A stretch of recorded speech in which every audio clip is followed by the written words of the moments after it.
Hello everybody, Isabella from Playa Thai here again, and today we are filming in Kandersteg in Switzerland when we have come for a Belle Epoque weekend.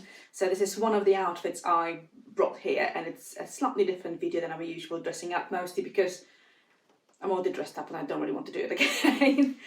We've been filming and shooting this morning in the Schloss Honig in Thun, so not far away. So I'll put obviously some footage about that at the end of the video.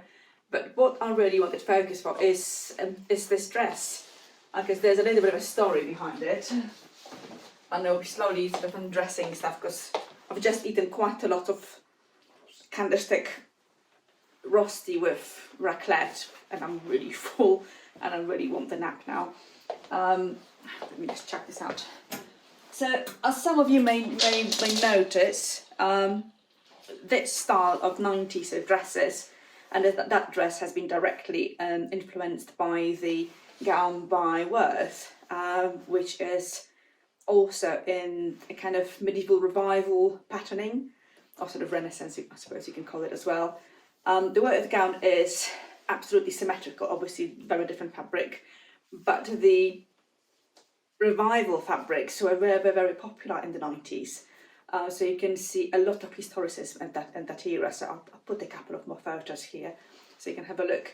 And I didn't really plan to making on this one, but I was doing my usual sales shopping in January, and they had bits of this fabric. And they said, oh, do you have any of that on the roll? And I said, no, we just have leftover sort of just pieces, like 1 meter long pieces. I said, all right, how many do you have? It's about 8 or something. So I got them all, thinking I'll try to patch it all up. And I was naive enough to think that maybe I can make a gown that is actually with symmetrical patterns. But after about 3 hours of crawling on the floor trying to do everything alright, you realise that unless the pattern is symmetrical at least one way, you cannot do it otherwise. You can make some elements symmetrical, like for example you can have this one symmetrical. You can see that the stems go a different way. The back is a little bit symmetrical, so that's the only bit that I managed to get sort of right, and the rest is just sort of trying to make do. However, I took the cut from the original gown, which is really interesting, and it took a little bit of a puzzling out because the back pieces are sort of really old pieces, are very without any waist seam, apart from the front. And the front is, in the original, obviously you have mirrored images on the front skirt and on the front bodice, with just one dot here and one dot here, which what I have actually 2 dots. The original gown doesn't have as much of a hip spring as I do in that one. So originally I made it basically with without a single seam in front, because I'll just have a one piece and it will work. And then I realised that actually that seam is also a little bit of a shaping for the little belly, so you have some shaping here. The pattern for that will be in the Victorian Dressmaker Volume 3, so if you want to create something similar, it's going to be there. So it was an absolute bitch to match, but to be honest. The pieces were just meter or a little bit less than metered, so you had to really patch up bits and pieces. It's pieced quite heavily in the panels, but hey, it sort of worked and it's quite comfortable to wear. And I think the original one is described as a tea gown, and I'm really wondering whether that was an accurate function of the dress per se, mostly because can I have Lucas here to start answering me?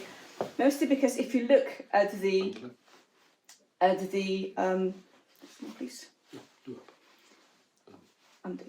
If you look at the tea gowns from the era, from the late 1890s, there are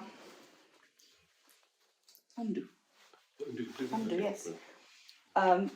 They are very different. They are loose fitting. Yes, it's still a sort of loosely done corset on top of it, underneath, but they are very different. However, you see quite a lot of these kind of gowns worn as visiting gowns, so there are differences from both styles, so it falls somewhere in between. So it was either worn as a house gown or reception gown in your own house, but maybe not visiting.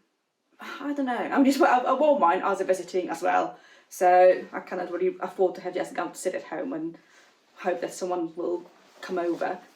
And it's a little bit hot here, so I'm not wearing any. Oh my goodness. I was not wearing any chemisettes or corset covers.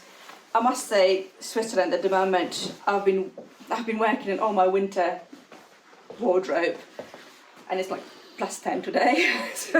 So it was really, really warm, and that fabric, I think it's a mixture of silk and wool. It's really warm as well.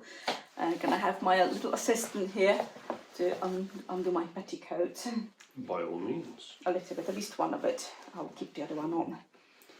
So yes, it's a little bit of a surplus to requirement gown, but I'm really glad I've made it because it taught me quite a lot. Oh, I've got another one here. I forgot about more bum support. Because it taught me quite a lot about the mindset behind the patterning and pattern matching. So it was an exciting way to learn. Spending 3 hours on my knees on the hard floor. So yes, it will be in my next book, and I hope people who want to make a similar one, maybe if you can actually get a symmetrical pattern, would be nice to get a replica of that. And at the moment, I'm just going to chuck my petticoats out and just go for a nap really, because it was an early start today, and we have more shenanigans planned for later on. So I'm just going to stay with my little winter petticoat. Again, I didn't really need it, it was quite warm. The coolest place was in the castle itself, because it's currently closed. We just had a private appointment for a private photo shoot, so it was really cold inside. But the place is absolutely amazing, as you're going to see on some videos and some photos shortly. So I hope you've enjoyed the little different presentation. Me swanning around a corset. I'm going to jump into the bed and have a bit of a rest before the rest of the day. And I'll see you next time.